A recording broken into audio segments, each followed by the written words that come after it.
Welcome to the Stone Carving and Lettering Takeaway. I'm Nina Bilby, a freelance stone carver.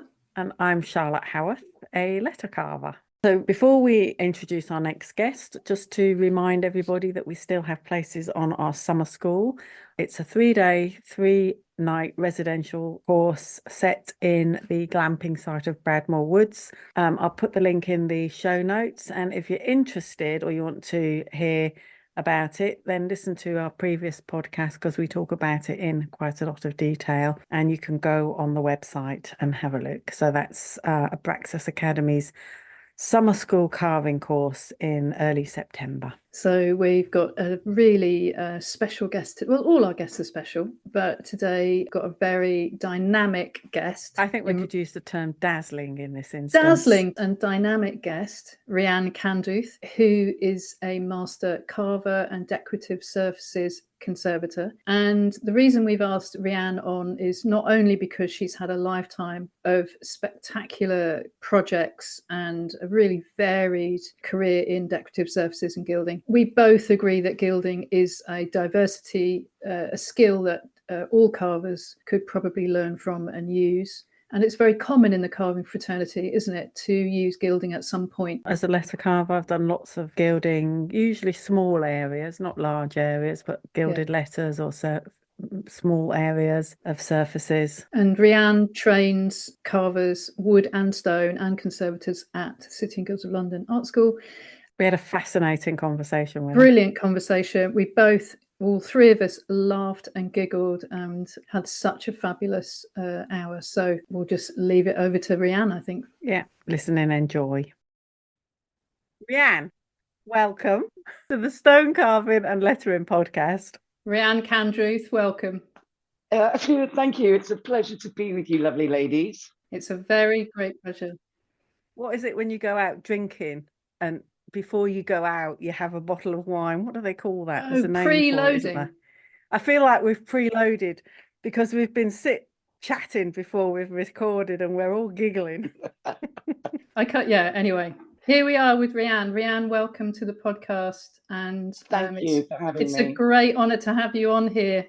And I love the fact that you've dressed up. I know, all for you. You look all silky and lovely. Yeah, you're fantastically glamorous. I have to say, Charlotte, do you think Rian is the most glamorous guest we've had so far? Absolutely. It's hard it's hard to out glamour Rian, actually. So we should start the interview, shouldn't we? Rian, I've known you for quite some time. We worked together at the City and Guilds of London Art School, and you are known amongst generations of makers and gilders for being a master in decorative surfaces. So welcome to the podcast. And could you, for us, give us a quick breakdown of your kind of beginnings and background of your career and who you are? Who are you? I started off as an apprentice in those days when we had apprentices in a frame workshop, bespoke one in London, and learned how to gild from a gilder there. But then as the years went on, I was more interested in the methods and materials that were used and, the stratigraphy of layers of gilding methods and systems. So we had an artist, grumpy old Leonard McComb, an RA chap, used to come in and get his pictures framed with us. And he recommended that I did conservation at City and Guilds. So off I went. Luckily enough, in those days, we were screened. So you were shortlisted, then you'd have a lump of clay thrown at you and a piece of moulding and half an hour to make that shape. So yes, and I haven't looked back. It was really risky because I was a single parent at the time and a really well-paid job, giving it all up just to do what I wanted to do. So it was a good risk. It paid off. So you had,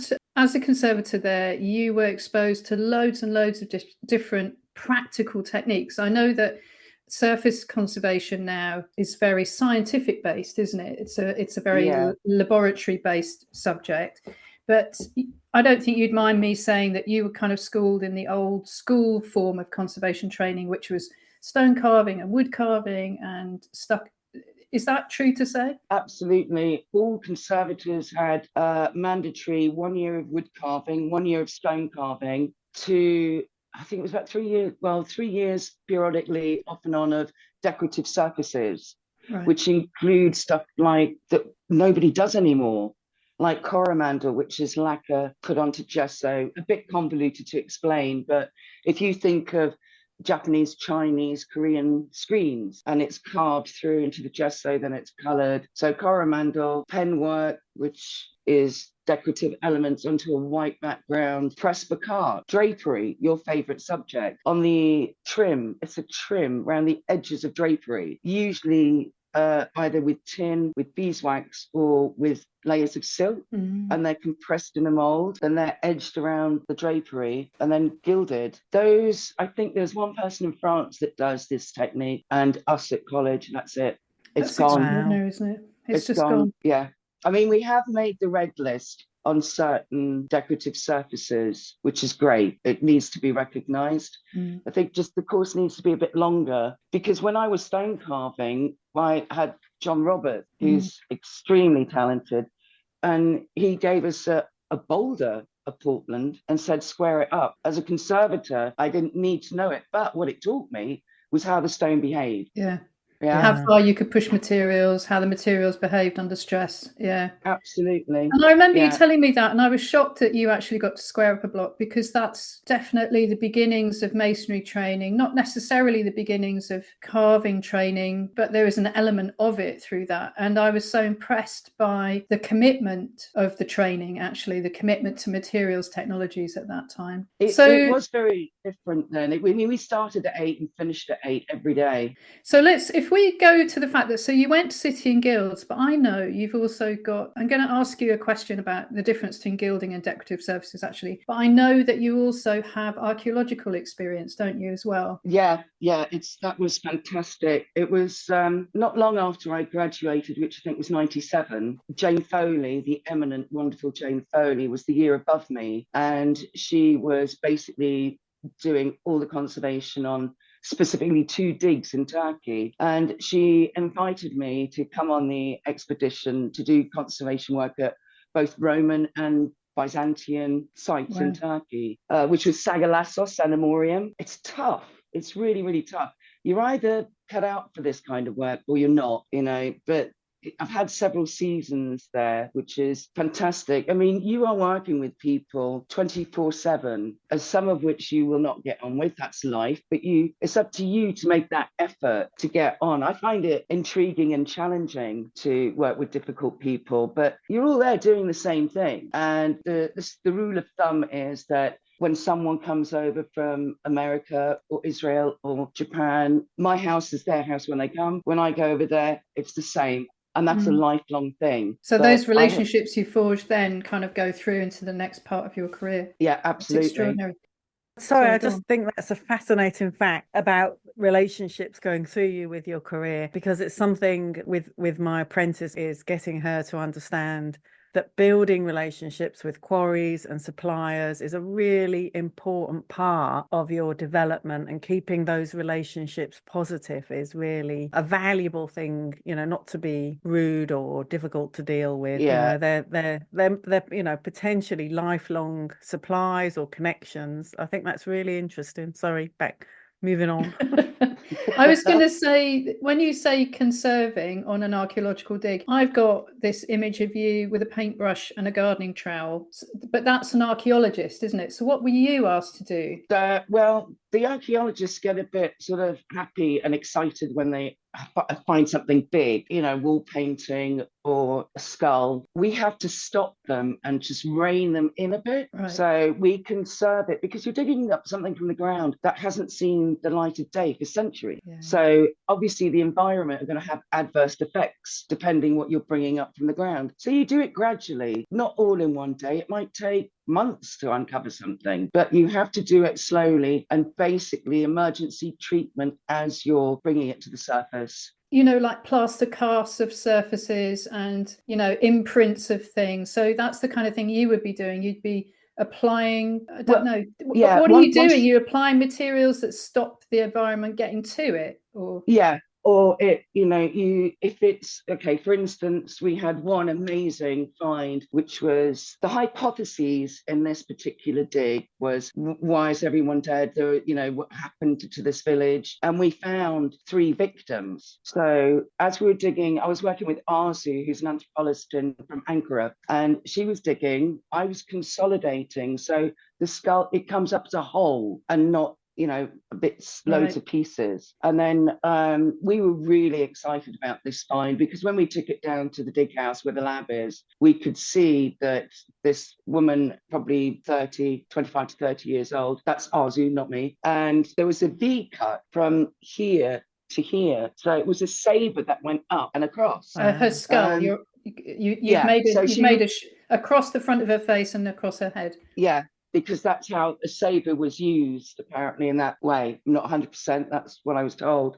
So we found our first victim. To me, that kind of research is really exciting. And I love the fact that you've applied techniques you learned at college on inanimate gallery-based objects, and you've applied that to organic, biological, archaeological finds. What a brilliant diversification of your skills. Yes, I love it, because I've got the best of both worlds, is that historical and modern. Because I work for quite a few modern successful artists, but I'm committed to an NDA, so that's why I have nothing on social media, because I've had this relationship for several years now, and I want that to keep going, because I think some people don't realize the repercussions of reneging on an NDA. It is that we all started out before we had social media, and it's every time I post something, I get like 1,000 questions the next day. And I don't physically have the time. I'd love to, but I can't answer all the questions. So it's like a double-edged sword, really, social media, I think. So just jumping back to my question to you is, a decorative surfaces conservator. Would you call yourself a conservator now? Are you a conservator in title? Yeah, and first and foremost. Because I know you've just touched on the fact that you are gilding brand new artworks, but is the majority of your work re-establishing historic gilding on antiquity, or do you primarily solidify antique surfaces for objects? So are you a surfaces, you know what I'm trying to say? It's like are you a decorative surfaces gilder, or is there a term if somebody wanted to do this? It's encompassed, because we were trained so well at the school, and it was, in those days, it was a very practical and chemistry. We had chemistry for 3 years, so it was more practical in those days. It wasn't so sort of scientific lab orientated. You were put out there, and you knew what tool to use for what. You know how to patina things. I still have Frankie Hallahan on my shoulder going, "Are you sure you want to do that?" So it's a good way of being taught.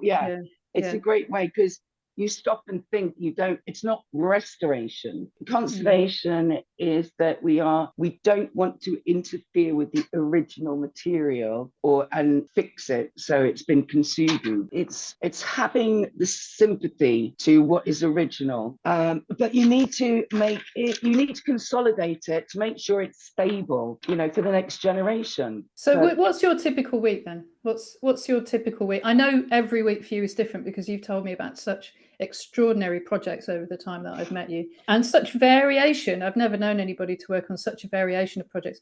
What would be your? I know you're still teaching, so what's your average week? Average week can change from literally 24 hours to 24 hours. Next week I'm going to Amsterdam to do some gilding. This summer we went to Korea, then we went to Japan a few years ago to do lectures and demonstrations. It just changes. Or I could be in London, but it can be city o'clock. So you'd have a city o'clock start, or you could have a city o'clock finish. Because if you're working, say, in a public building and it's used throughout the day, you need to sort of wave a magic wand, get in towers, get in, what it's like, all the paraphernalia that goes with working on site, and make sure it's pristine before public walks in. So it fluctuates I like it because it's so varied, and I never get bored. So you're a self-employed person, you run your own business, but you also subcontract to people who are doing bigger jobs, don't you? So your kind of your product is your experience. You're taking that to a large, sometimes much bigger site. I know you've worked on expensive yachts and palaces and museums and individual and paper, stone. You've had to balance everything from like being your own boss, being a subcontractor and trusting the people you work for, touting yourself for that. It's an extraordinary skill to be able to balance all of that. That's amazing. I think it's experience that's taught me that. I would never have done that 30 years ago, but the more people, our industry is so small that we always, that's why, as Charlotte was saying, the relationships are extremely important, and knowing how to talk to people and knowing how to talk to people who think they know about gilding or conservation, which is really tricksome, because you don't want to sort of undermine what they're saying. You just want to make it so they understand reasons why it takes so long and it's expensive, because it's definitely buy cheap, buy twice. So many clients in the past have gone for the cheaper option only to get in contact with me saying, oops, can you do this now? So of course that's doubled your work, because you've got to repair what a previous somebody has done. So that's extraordinary. Yeah. I think that leads us really nicely onto Charlotte, because Charlotte, you've got some, because I don't gild, I get a tin of paint out, but you guys deal with real stuff. That's not true, by the way. If anybody wants to commission me, I can commission real gold. So Charlotte Howarth is a very competent gilder, but she's got lots of questions for you technically, haven't you? I have done a very small amount of gilding in a very limited way, and like you, no, not like you, but I learned most of my gilding knowledge when I was at City and Guilds, and I was just showing Rian, Nina, you'll love this. So I am not a hoarder. I'm the opposite of a hoarder. Really I mostly throw everything away. You really but do. I don't know if I've ever showed you, but I've kept all my notes and files from when I was in college. I started just as you left, just after you left, 1987, and I dug out my gilding sheets. Oh my God. And what I've got is the test gilding that we've done. And I remember a lot of what we learned. And I've showed these to you briefly, Rian. And, we just used a number of different things to stick some gold down onto paper. I just thought if we might just quickly run through some of the sizes. I don't know what you'd call them. Sizes. Mordant. So the first one I've got, Mordant, did you say? Mordant is a gum Arabic. Still good, easily accessible. Would you buy the crystals or the liquid? You can do either, but we are talking about gilding onto fabric, paper or leather. So not stone. I mean, I found that the best mordant for gilding on paper or vellum is egg glare or garlic juice. I love that. So that's right up Charlotte's street. Yeah, garlic juice is really good.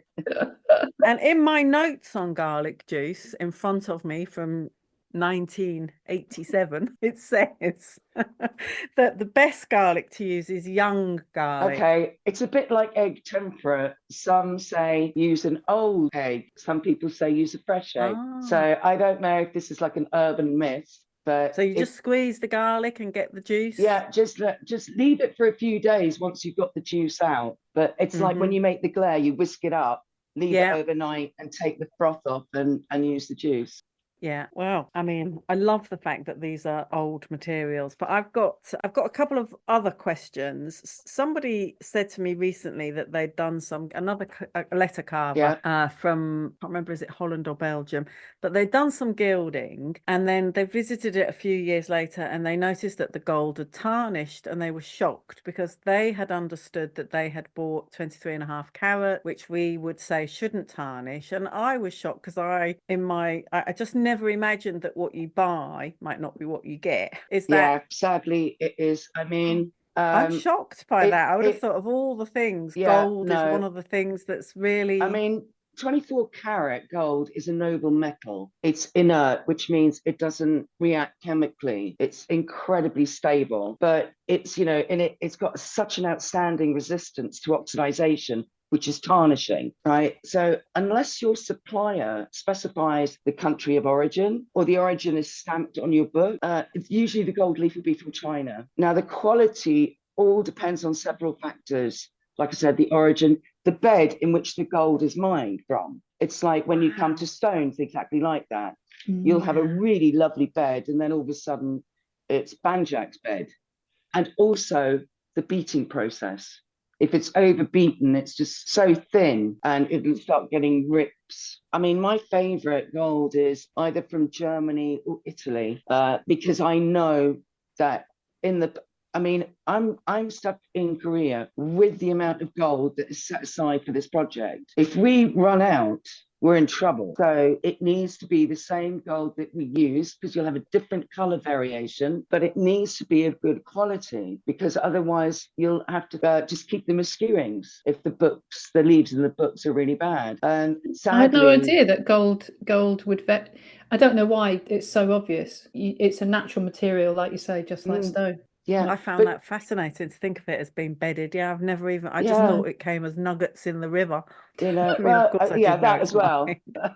But you know, the thing was, I don't know what your letter cutter friend used as a mordant. Now, if they used acrylic, oil, she would have used an oil size. Okay, so oil, I can't understand that unless it was a subsidiary kind of gold. Yes, it does happen. Whereas if you use, we all know my feelings about acrylic, it has a place in this world. But with acrylic, unlike water gilding, which is just say rabbit skin glue or parchment glue, and oil size, which is different oil gilding, acrylic doesn't cross-link. It never, ever dries. It's always open. The team and I were up at beautiful, ornate, stunning ceiling a few weeks ago that had been acrylic gilded 26 years ago. It was still tacky. My point being is that the gold will discolor. It won't tarnish. It will discolor because gold leaf is so thin. You've got footfall coming in and out. The dust rises up. It's going to stick. You've got all these accretions flying around. That's what discolors the gold. Oh, that's fascinating. So when you talk about the acrylic, one of my questions is about the Kohlner gold size, which is relatively new to me. I hadn't come across it until a couple of years ago. Would you describe that? Is that an acrylic size? Yes, it's definitely an acrylic size. I mean, commercially it's fine to use, but in conservation it hasn't been around long enough, nor have there been tests published about reversibility, but or how a conservator can treat something that's probably still going to be wet. That's amazing. That's fascinating. I think that's absolutely fascinating. So oil sizes, sorry, because I'm absolutely ignorant in this. I shouldn't be, but I am. An oiled material surface over time dries absolutely and forms its own skin and adheres to the material behind it and in front of it. Whereas an acrylic surface doesn't form a kind of crystallized skin. That's the beauty of the Kohlner in a weird way, because you can reactivate it with water, and that's what you're saying. And your breath. Yeah. And that's the issue, that you can reactivate it. So dependent on the moisture content of the atmosphere, it's always wet. Yeah. I mean, I never thought about that. Yeah, it's I'm not a fan, but only because I can't read. I mean, there's not enough information as a conservator for me to warrant to use that on an object. Yeah. If I have a commercial, Charlotte wants me to gild something, yes, you can use the Kohlner system. But remember, it does depend on the substrate, whether it's porous or not. So if the substrate is porous, obviously you're going to seal it. That goes with oil as well. But it's always good when you're oil gilding or acrylic gilding to have sealant if necessary, but also to include a color. So you include a color in your mordant, in your size, because what happens if it's white and you put the gold leaf on top and the sun hits it? The substrate will pull in the light. Yeah. It won't rebound as much out. So if it's yellow or red, then you'll get much more of the gloss. It'll be much glossier. And, if it's really high up, it hides what we call misses. But we don't do misses because we're pretty perfect. Without question, you are the most perfect person I've ever met in every shape or form, inside and outside, Rian. Right. We I'll pay you were later. definitely taught to use a red or yellow color behind our Yeah, gilding. Yeah. And I've got a mix of different oil sizes in my workshop, and I've got some very old keeps sizes. Oh, intenso. Yeah, from maybe 30 or 40 years ago. There's still some oil. I've got an old yellow Oh, keeps lucky oil you. size. Would they still be good to use, do you think? Oh, absolutely. It's such a shame. I mean, companies have tried to emulate their recipe, which is J.B. Bollums, or, it's Keeps Intenso. It was the best They were because beautiful paints, it's the super Intenso saturated paints. pigment. Yeah. But now what we tend to use is one shot, which is Yeah. sign writing, but it's equally, well, it's good, but it's not as opaque and saturated as Keeps. So anybody out there, if you find Keeps Intenso paint at a jumble sale or a car boot sale, buy it all. Wow. Because sadly the factory burnt down with the recipe in it. No way. So it just poof went overnight. Mythology. Yeah. The mythology. Oh, I never knew that. Yeah. I never knew that. So I'd say you could, it must have been the mid-90s, was that? Yes, that's right. The late 80s, when I first, bought my gilding kit, there was the first shop in Archway Road, and it was called Plotons, and Elizabeth Ploton used to run it. Woe betide you if you didn't know what you were talking about in gilding. She'd send you out saying, do some research, come back, then I'll sell you some gilding equipment. Oh my She was God. terrifying. But you were talking about oxidization and tarnishing. I collect sample sheets from every what's left of the gold beaters and gilding suppliers from all around the world. So it's like a swatch sheet. So you A4 and you have different colors of gold. I mean, there are quite I don't know, hundreds, about a few hundred types of gold, because it's mixed in with either silver, copper, palladium, Kaplan, and you have these sheets. And I've had mine from Ploton since 1988, and the silver and the white gold, two different shades of black, completely tarnished through. I found that only something that's 22 carats and under, the edges of the swatch is starting to tarnish. Wow, that's pretty incredible. It's quite interesting. So, I mean, if you do want to take up gilding, anybody out there, definitely start with swatch sheets. So you can start seeing how they behave, especially the cold golds like silver, white gold will start to tarnish. I mean, you can. I've got a very old book of palladium leaf that's almost gone now, and it's from Haberley Meadows. Oh, yeah. And it's just what I know. I pulled it out recently, and what I noticed is the very edges of the leaf have got a very slight change in colour. Yeah. It's almost imperceptible, but it's very slight. Put it in a Ziploc bag. Okay. Yeah, I mean, you can. I mean, some people want that tarnished look, so there is a way of doing it. If you have a huge gilding board, is to put out all your leaves in a perspex box, then in each corner, scramble up some boiled yolk. Leave the white away. So basically, the sulfur from the egg yolk, we obviously put the lid on it, and then it activates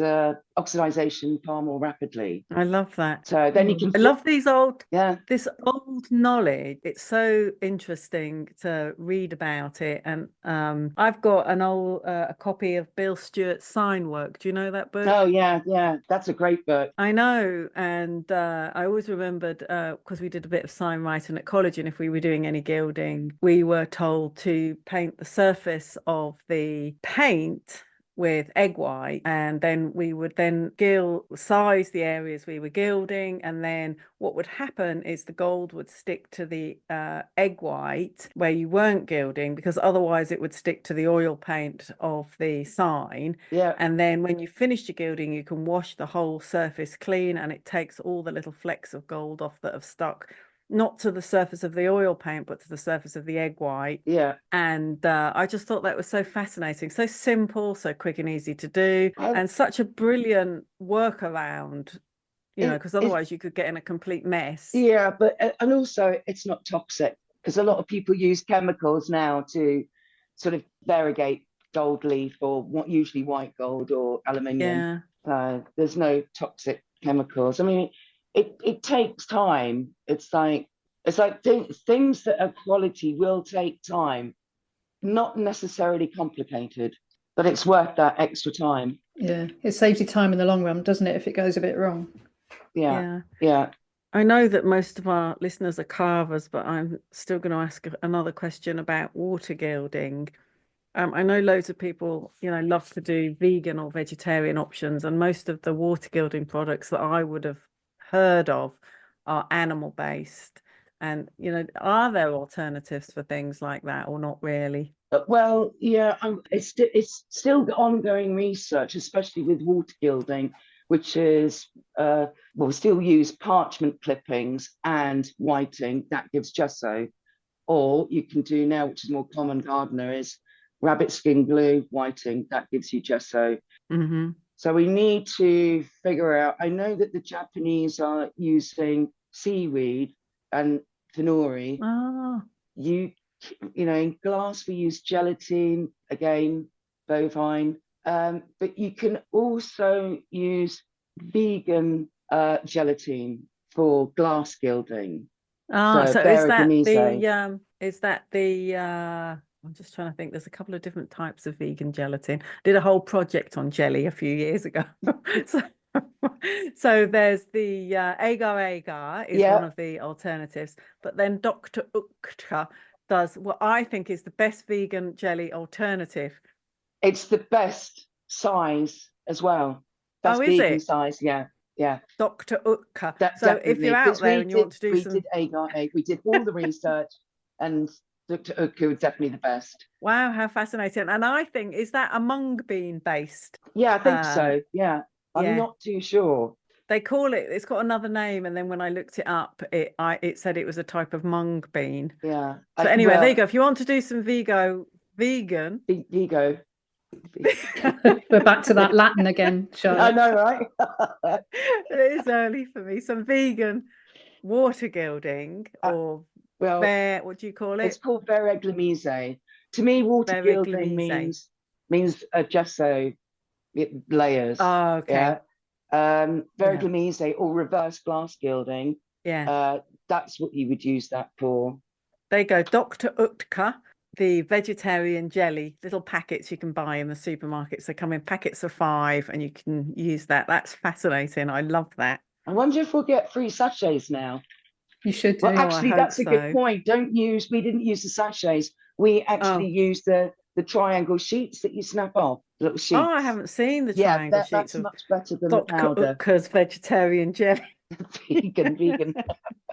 I'm going to look it up. Oh, dear. And then I know another question. A lot of our people who listen in would be masons and do gilding for memorials, and lots of them won't use gold leaf. They'll use an imitation gold paint. And I mean, I've used lots of different gold paints for messing about, and I think one of the best ones I've come across recently is Craig's Gold.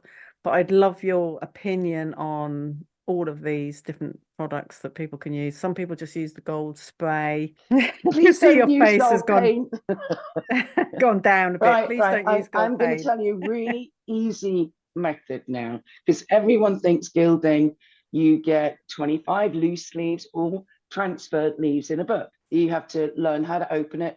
Forget about transfer, that's really easy. And then you've got to cut it, put it on the gilding board, you've got to cut it or cut it from the book and the Right. There has been around for quite a few years now, about a couple of decades, is ribbon gold or band gold. So what that is, if you can imagine a roll of tape, it's like a roll of tape that's on packing gun. What are those packing guns called? They're called packing guns. You can get implements like the tape gun. Tape gun, yes. Yeah. So it's that idea, and literally, if you're doing lettering, it comes in so many widths, and it's really, really long, meters and meters. You have to look up suppliers on the exact measurements. It will save someone who's gilding lettering or a piece of molding so much time. You just run it down like tape, and then less wastage. And it's more cost effective. Yeah. Just don't let it drop if you're working on height. Because it's like a toilet paper, it just goes like oh my God. It must be the most expensive tape out there. Yeah, but it's because they've done quite narrow thin lettering. You can get it very, very thin, a couple of mil wide. Wow. So I'm going to go and look at that. you've just got a piece of tape, paintbrush, push the gold down. Done. You know, once you've fixed in the bridging, it's done. Wow. So because I remembered, because I'm quite retentive like this, I was, you know, gilding and putting sheets of gold on a gilder's pad. Then I made a huge gilder's pad for, you know, if I'm working on a massive object. And I saved myself 2 hours in that day from opening the book and placing it down. Wow. But now, as you progress during gilding, you dispense with the pad and you just work from the book because you know how it behaves and, you know, you're not frightened of the gold leaf anymore. I remember going to a framing shop, a gilder shop, when I was at college to meet a friend, and the gilders in there, I've never forgotten this. I can get a bit of gold out of the book and I can put it down flat on the pad, but that's it in terms of my skill level. And this guy, he got his bit of gold out of his book, he put it on his knife, he tossed it in the air, he threw it around all like for about 2 minutes, messing about with it in the air. And then he whacked it flat on the pad and it didn't have a cut or a wrinkle on it. And I thought, wow, that is knowing how to handle gold, you know. He was showing off. It is showing off. He was he saw you and he thought, oh, hello. I'm going to impress this nice young lady. Yeah, Well, maybe exactly. I wish I'd realised that at the time. I was just intimidated. I felt inadequate. I mean, when you're working outside, you have to gild from the book. And we've met people that come who are sort of master gilders, or in their words. And so my colleagues and I will sort of sit back and watch this happen. Common sense dictates you're outside, it's windy, it's rainy, you're on height. If you put it on a pad, it's going to blow away. It's not rocket science. So that's when my sort of harsh tutoring comes in. I want my students to be successful, and I'm sending them out there into the world being taught by me. So, you know, it's my reputation as well as their great skill. So you remember this, Nina? I do. So I know what's coming. What we do, and we should do it again, is that when I finish teaching either the wood carvers, the conservators, I take them outside. Nina will switch on the fan and the mister, because it's a real life situation. It's called extreme gilding. Extreme gilding. So I will put all the tools out there, and it's up to them to see how much they've learned. And if they haven't, that's fine. But by the end of that project, they would have done. We need to take the time and film that process, I think, because we could literally retire on that's about motor skills as well, isn't it? It's about, you know, craft skills, sensitivity to objects and materials, you know, super sensitivity, knowing how to handle something so fragile like gold leaf. Yeah, it's that I am quite strict with them, but I only because I want them to succeed, because that's our future generation who are going to look after all these amazing objects and conserve what you two have carved. You know, we need to really look after them because it's not easy out there. So you've trained and supported, I imagine, hundreds of people in your time, and you still do it. What keeps you still training people and passing those knowledges on? Just because you still love it, because you feel an obligation? What is it? I feel obligated that I need to pass on what I've learned to them, especially from what we were just talking about, because I mean, I have never met, any conservator or craftsperson who just seems to say that they know it all. I'm a little suspicious of, because for me, it's continual learning. And I think that is from everywhere. I've been very lucky to go all around the world and learning different methods, different techniques, and applying them in different situations and enlightening my students. It's so important that they become successful. And I love it. I love teaching because I want them to be good. I might be harsh, but I don't think you're harsh. I mean, we joke, don't we, that we're the two most strict tutors in the college. And sometimes we go for a cup of tea and go, oh my God, I've turned into my mother. I know. Oh my God, what are you doing? Like lots of that voices. What on earth you do? Sit down, stand, don't touch that. It's just I know. But I think my talking to the students that we cross over on quite a lot of students, they absolutely adore you. And I think it's because they can see the Ah, value of what they're learning. They can also see the monetary value to their skills when they leave and transferable skills. It's an absolutely. admirable, it's a craft that's so specialist, and you're so open and generous with your information, which isn't always the case with people who teach. No, And it's not. I just think you and we value the people who have taught us. And I think Absolutely. I see a kindred spirit in you, but I can really see the value of what you teach to the students and how valuable it is when they leave. And I don't think I've ever come across a student you've taught after they've left college that doesn't have I mean, they may not be the most experienced, but they have an element of confidence that comes from being taught a really structured methods. They understand all the methods and the science and the reasoning behind it. And I think, Yeah. I think it's something. Well, I'm very proud of you for it. Actually, I'm Oh, proud to work with you. Thank you. That's wow. Whoa, blushing. I thought you were just having a hot flush. Actually, sorry. Yeah, no. Oh, just took that right back again, didn't you? What's so nice is that a student of yours has contacted me recently because she wants to do some gilding on an object that she's done. And what's so nice is that, yeah, obviously, I'm going to be there for you. I will help you. The support, I'm sure it is with you as well, doesn't stop when you leave school. No. We are still there for the students once they've left, because it's hard getting into that, or stepping onto the ladder of the big It's about wide that world. Networking, we're back to that, aren't we? Relationships, Yeah. networking. You don't have to get a first in order to get work. You need to work well in a team. Yes. Teamwork is so important. It's so rarely spoken about, isn't it? And being humble about what you don't. I've just come off I was on the site for a week with a very small team of people, so it's 3 of us. Ultimately, the responsibility laid with me, but to alleviate my own anxiety about the project finishing well, I was quite open about asking questions to the other 2.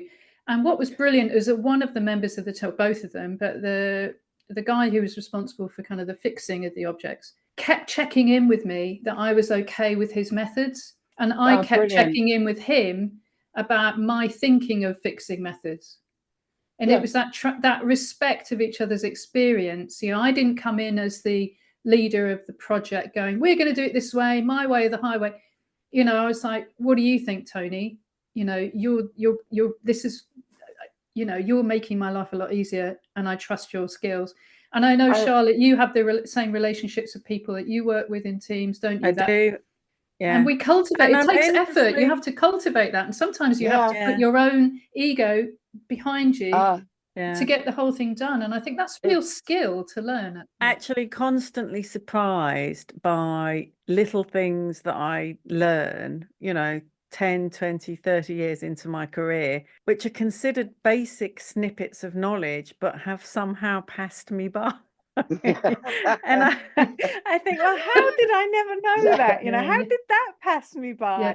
And it's through having those conversations and being open and willing to listen and learn that you discover, the holes in your own practice. It's brilliant for problem solving. And I mean, I'm very lucky because the people that I usually work with have my back. And that's really, really important. It's really nice feeling, isn't it? It's great. It makes going to work such fun. And in fact, if you're on a project where you don't feel that somebody's got your back, it completely changes your position within the team, doesn't it? Yeah. It's bad for morale as well. Yeah. I think lots of carvers like you and me, Nina, when we get projects, we are often a sole person within a team, and sometimes you can work with commissioners and clients, and there's like a big team, and you're the deliverable aspects of that, and you have to meet people's expectations. And sometimes I've worked on projects where there's been an arts officer who would liaise, and they absolutely have my back. But then other times I've been on projects and I felt that the commissioning person really hasn't got my interests at the best heart. They've got their clients' interest and their own interests. And they, you know, they really would try to, and it took me a while to learn that actually nobody's got my back other than me, so that when I go into that situation, I'm fully aware that nobody's got my back other than me in that team. And, you know, they're quite subtle dynamics that can have a really big influence on the outcome of a project, really. So yeah, you're right. If somebody's got your back, it makes a Yeah, huge difference. I wanted to, we don't often, well, we do talk about this, but we don't talk about this. And it happened to me this week that it became very clear to me that the very large, strong man, and I'll put that out there, who helped me fix, could have come in and said to me, we're doing it this way, bing, bang, bang, done. And he it could does have, happen. what I was going to say was that he absolutely didn't do that and allowed me to have input into every process.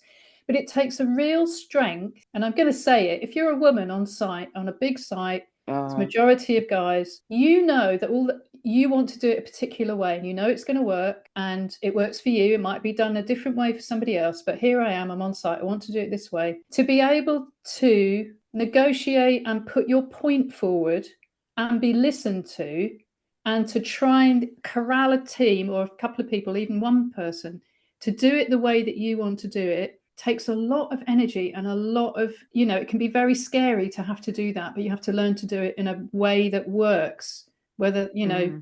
And Rian, I know you work in a lot of sites with a lot of different people doing different jobs, and their focus is different. The money involved in different parts of the project is different. You're coming in to do a small, beautiful, decorative element to a massive multi-million-pound project. Yeah. How is that something you come across, and is that something you negotiate often, or do you find it's not happening anymore?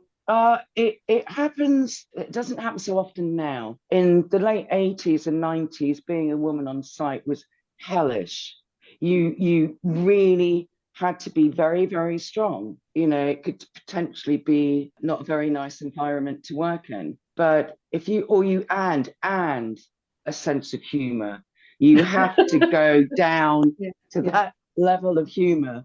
And once you've cracked it with humor, they're either very frightened of you, and you'll get exactly what you want. But now it is getting a little bit better. I mean, there have been episodes on one site that the girls had to go to the loo in teams, because I've been on sites for over 30 years, and I've seen what happens. And, you know, if someone doesn't feel safe, that's it, girls, go in teams. Go in teams.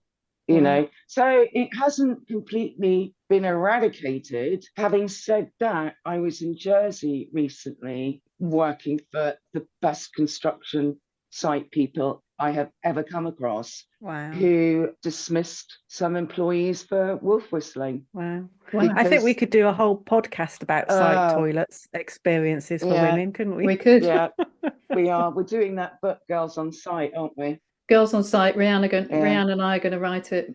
Oh, that sounds fantastic. Girls on Site. I've got the cover. It's open. You call those portaloos? A portaloo. Men, I love you, but please, can you close the doors and the porta cabins when you have a week? I actually, when I've been on site, I've learned to take my own padlock. Yeah, you're good at this. Yes. Yeah. Anyway, we digress. I've got a couple of other questions for you. Nina, this isn't for you to answer. Do you know what? I know what's coming. And I might, for those people who are listening to this, my eyebrows are very slightly raised. Here we go. So I was taught at college to store my gilders, knife and burnishes in little pieces of silk to keep them clean and stop the static building up. Does this make me a total nerd that I do still do that? No, nerd away, absolutely not. I keep mine in a silk-lined sheepskin merkin. I don't feel nerdy enough. I love that. Did you? Now I need to know if you made that or whether you bought it. You made it. Where am I going to buy a sheepskin merkin? Well, I don't know. It's stranger sights. I love. Best thing anybody said on the podcast so far. Best top tip, Charlotte. Yeah, best silk-lined sheepskin merkin. I think that I'm going to have to upgrade. Right. So, and how do you sharpen your knife? I've got, I used to just use my diamond pads, but I've now got a beautiful set of Japanese whetstones that I sharpen my wood chisels on. Are you Wow. horrified? No, ouch. I don't know. No, that's it's good. Do you Good. sharpen yours, Rian? Yeah, I've got a carborundum stone, which has now got What grit? I don't know. It's the one that Paul Jakeman gave me when he was sanding down some marble when he was a Okay. student. I've still Then got I that. finish it off on a leather strop. It doesn't need to be that sharp. Does it not? No, no. Because the thing is, what I found with knives that no one tells you about is that when you buy a new gilder's knife, it's full of grease because it's just come out of the factory. It's being protected. So unless you know, you're going to start cutting it and the gold's going to stick to it. So you need to wash that off with some detergent. And then you just need to run your fingernail, see if it's got any burrs. If it hasn't got burrs, you're okay. If it does, just 45-degree angle lightly, because the other knives that I've come across, the lightweight ones, are sharper than my kitchen knives and they ruin your gilder's cushion. Too sharp. Yeah. So all the students have taught that as well. Okay. I've still got my stepfather's gilding knife. Oh, nice. It's probably 40 plus years old as well. I was really okay, poor so I'm when not I a total started. nerd. No. You're not at all. Ignore her. You're not a nerd. And I think I'm just going to ask the last question now. My favorite question. Come on. So when I was at college, I was shocked and rather envious to discover that the gilders could keep bottles of gin at their workstation for gilding. And I never questioned it until recently, because I know you use gin in on gesso to activate the stick for the gold. But I was wondering about, why is it gin? Do different countries use different spirits? Like Russia, do they use vodka? And in Poland? And why can't you use a cheaper alcohol like isopropanol alcohol? Or do gilders just like to have a gin and tonic after they've finished work, or even when they're working? Well, as you know, I like doing a lot of research and collecting. So if you open my special cupboard in the gilding room, I have alcohol from all around the world. Ah, no, I don't. It's you can use gin, vodka, whiskey, brandy, but the evaporation rates are different. So the alcohol, you don't, some people just wet the surface of water gilding to waken up the rabbit skin glue in the bowl. But the water won't evaporate as quickly as an alcohol. And all alcohols have a different evaporation rate. Depending on the amount of alcohol in them. Yeah.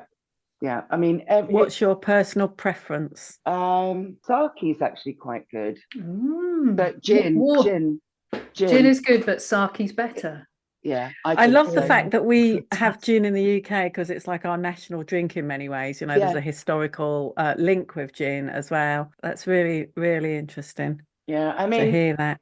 Some gilding is like cooking. Every gilder has a different recipe, a different technique. So what I try to pass on to the students is, don't just learn from me. When you're out there, you might prefer this method or this recipe. It's pick up what you can along the way, because that's what I did. So now I'm just sort of, I'm making my own bowl with Charlotte. Not me, that would be Charlotte Jones. Yeah. So, because I don't know about you, but the materials, I don't know if it's because of Brexit or, because of COVID, a lot of the materials seems to be not as good as they once were about 10 years ago. So when you say you're making your own bowl, are you slaking your plaster? That's gesso grosso and gesso sottile. Okay. But yeah, it's easy. It's not time consuming, fill up a vat of water, put some plaster of Paris, about, third of the amount. But you have to dedicate half an hour each day for at least, I say 3 months. The longer, the better. Lots of books say a day, a week, a month. I'm sticking to the old school recipes. So you have to agitate it. Do you know this, Nina? And slaking our own lime when we did on the digs in Turkey, we'd have to go in searing heat to this white lime quarry. I mean, I was snow blinded by the time I got back. But, you learn how to slate lime. for the Wow. next season. So we'd leave it about Yeah. 8, 12 tubs, you know, big industrial metal. I'm just doing all of this movement with my Barrel? hands. It's Barrel? not barrel. But then it would be ready for us to use the next year. Yeah. It has to Which is sit for great. a while, doesn't it? Yeah. Yeah. Mm. Do you remember, Charlotte, you were saying about oil size and you tint it. What Mhm. do you tint it with? Well, I haven't tinted it myself. I've got a couple of different oil sizes. So normally what I do is put a layer of yellow paint underneath, and I just use the one-shot oil paint. But if I was tinting it, I'd probably use an oil paint. Right. I've still got, when I was at college, we put a group order together of some gilding supplies, and we bought a lifetime supply. Which I still have, of gum ammoniac, Oh my God. gum arabic, Armenian bowl, and sand rack. Is your bowl wet or dry? It's dry. Okay, that's good. Because sometimes, which really the pet hate, is that it gets contaminated. So any coating glue that hits inside a nice, really expensive tub and it gets contaminated, put a couple of drops of alcohol in there. It acts as a bacteria. Wow. The only reason I was saying is that some people, when they're oil gilding, find it, one shot's really, really glossy. Yeah. Size is really, really glossy. And it balls up on the surface. I've had this problem, and it took me ages to realize what was going on. It's sissing. Is it sissing? Sissing. And how do you get over that? You really need to mix the paint, or the paint might be too old, or the surface is contaminated with something. You know, even if Yeah. you've just got hand cream on your hand and you've leant across it, that's going to contaminate the surface. Because Keep's oil paint never used to do that. It just took the size beautifully. So the first time I used one shot, I got a crappy gild. Yeah. And it's only relatively recently I've used one shot, and it doesn't seem to come in a matte, it just seems to be a gloss. But then, sorry, carry on. I was going to say, I've got some very old oil paints that were my granddad's oil paints, some really old Winsor & Newton. They've still got the metal tube lids. Yeah, but if you add oil size to oil paint, or the other way around, you're going to elongate the drying time. Yes. Right? Yeah, I realise that. Now you're going to get into a Pandora's box of, do I add cicative to make it dry quicker? You see what I mean? What you can do is, what I do is, have you heard of Mixol? No. Are we allowed to say brand names on here? Oh God, yeah. Yes. All right, Mixol, send me lots of samples, please. It's a universal stainer. You literally need, say you've got 15 mil of oil size, you will need a pinhead of Mixol colorant to put in that oil size. It is so super saturated. Wow. So say your base is yellow, add some red to your oil size, then you can see where your oil size has been. So it's really good stuff. It goes a long way. Never heard of it. I just feel always learning. I feel like I've just been I just feel like I've entered into the world of a Harry Potter kind of like spell, like a dangerous potions class. Do you ever feel, Rianne, that if you were born, this is how I feel, if I was born in like the 16 or 1700s, I would have definitely been burnt at the stake. I would have been burnt. I would have been powder. I would have just been ash. Yeah, I definitely. We'd have all been burnt for different reasons, though. So I quite like that about us. Been fun being burnt together, though, wouldn't it? We'd have been all burnt together, but we'd have been convicted of different crimes against humanity, the three of us. I love that. Joined in our own internalized sin. Or some of us not so internalized, actually. I mean, one thing, can I add something, is that we haven't mentioned about wood carvers. Do we have to talk about wood carvers? They get so much attention. Yeah, well, bless them. Okay, they need to know the traditional and modern. But when they're carving, they're doing their sort of detailed finesse veining on their foliage, every these tiny little details. So when they come to gilding it, the gesso, because it has calcium carbonate as a bulk, it's a bulking agent. Then you've got clay on top of it. It's going to disappear. So they either overcarve their carving, or they carve in the white, which is recarving in the gesso. Ah, So you've got special gesso hooks, which is a different technique that sort of carve towards you. wow. I'd rather not do that with the students, because the thought of anyone carving towards them just, Mm. no, I'm not Terrifying. going there. It's Yeah. terrifying. So do you think So it's preferable to overcarve then than to carve the gesso? I mean, I guess there are some details in some woods that you could only get if you carved through the gesso, because yes, you'd never be able to get it in the wood if it's too, I don't know, yeah, soft you or absolutely something. answered that question. So, I, but I then, often do actually. but Answer my own I know, questions. quite good at that, aren't you? And Just like the sound of my own voice. That's why I do the yeah, podcast. we all do. I know, it's lovely. It's lovely. But then once they've gilded it, it looks so bright and blingy. It's too bright. So I think one of the most important things, it's not so much the gilding, it's the toning. They need to learn how to make that beautiful, blingy, burnished frame, massive undercuts, high points. They need to make it look centuries old. And Light and once shadow, it always Always comes comes back back. to light and shadow. yeah. So they need to be able to see that. So one thing is that carving is always done face down, and I think you become blinkered. So you remove the object and put it on the other side of the room and look at it, turn the lights off, see it in raking light, and then you'll get, there's one thing that's really important. Gold was never ever meant to be seen in electric light. It was only meant to be seen in candlelight or sunlight. And that's what gives its glow. It comes alive when you see it like that. Magic, isn't it, in candlelight? It doesn't look special under electric light. It loses That's fascinating. something. That's absolutely fascinating. So, but yeah, when you're gilding, try not to be so focused on one area. It's like that mirror technique when you look at your carving and then look at it in a mirror, it looks completely different. Or turn it upside down, or disturb, just walk away. Disturb the familiarity. Yeah, disturb it. Yeah. Exactly. Yeah. You need to do that.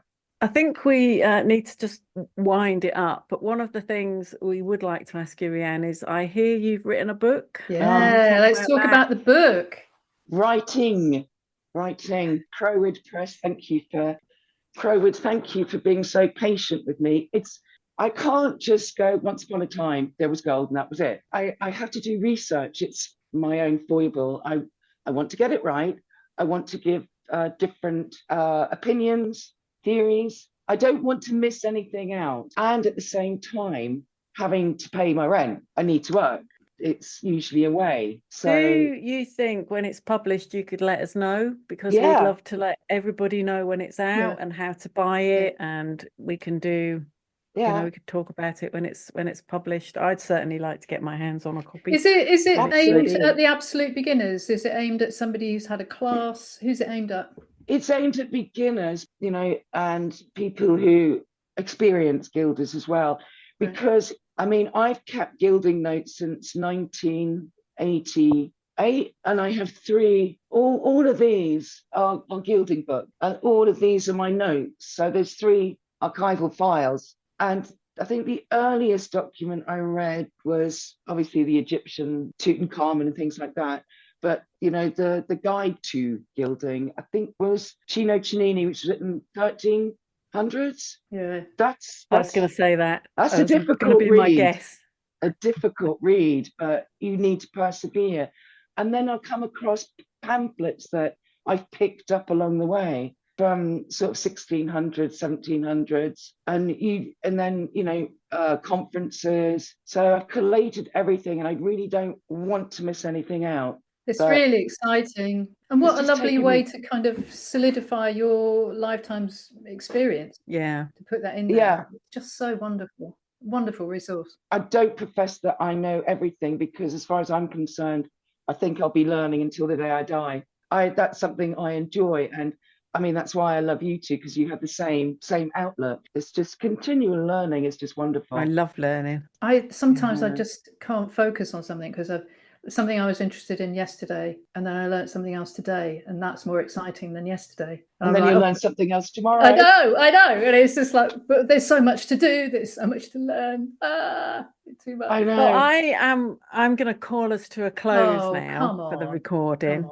Come But Rian, I'm going to say thank you so much. It's been fascinating and a great joy to talk to you. Oh, I'm sure everybody fantastic. else will Good. think that. Thank you so much for coming on. And I want to say what an absolute pleasure and honor it is to work with you and to, you know, to have you. Feelings mutual. Well, having you as a human resource, and Yeah. it's just brilliant. Anytime. And so Anytime. wonderful. Thank you Thank so you. much for coming on. It's been an honor to be invited. Thank you very much. So Wow. what I'm speechless. We both came in at the same time. What a fabulous conversation. What a fabulous woman, and so knowledgeable and so generous with her time and energy and knowledge. And I just loved it. What a great It's that way to wealth spend of your morning. knowledge. I'm constantly amazed when we talk to all of our different guests, just, you know, people's depth of knowledge, you know, whether they've got 20, 30, 40 years of experience. When somebody knows their subject so well and so intimately, it comes across so easily. It's effortless for them to talk about things. You know, they don't have to cross-reference anything. They don't have to I mean, I've done a bit of gilding, but I would have to go and look bits up. You know, I don't have it at my fingertips. Depth of knowledge Rianne had is just utterly astounding, and I find it completely fascinating. Yeah, she's just so wonderful to talk to. Just so much fun. And when she says that they have fun on site, you just know that every day would be a joy. Well, to work anybody that has their own homemade silk-lined sheepskin merkin for keeping their gilding knives in has got to be fun. It's got to Keeping their be. tools in, we should That's say. somebody you want to know. That's somebody you just want to get to know, isn't it? You need that person in your life. I want to go away and make my own now. think. A little bit of silk suddenly seems very inadequate. She just totally put that silk thing to shame, didn't she? I know.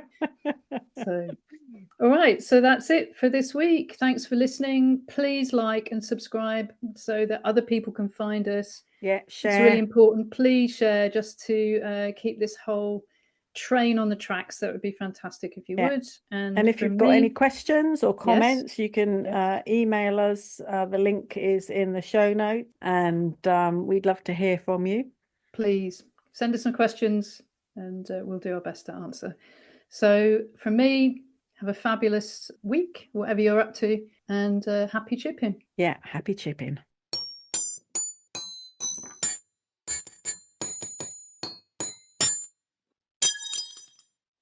Bugger.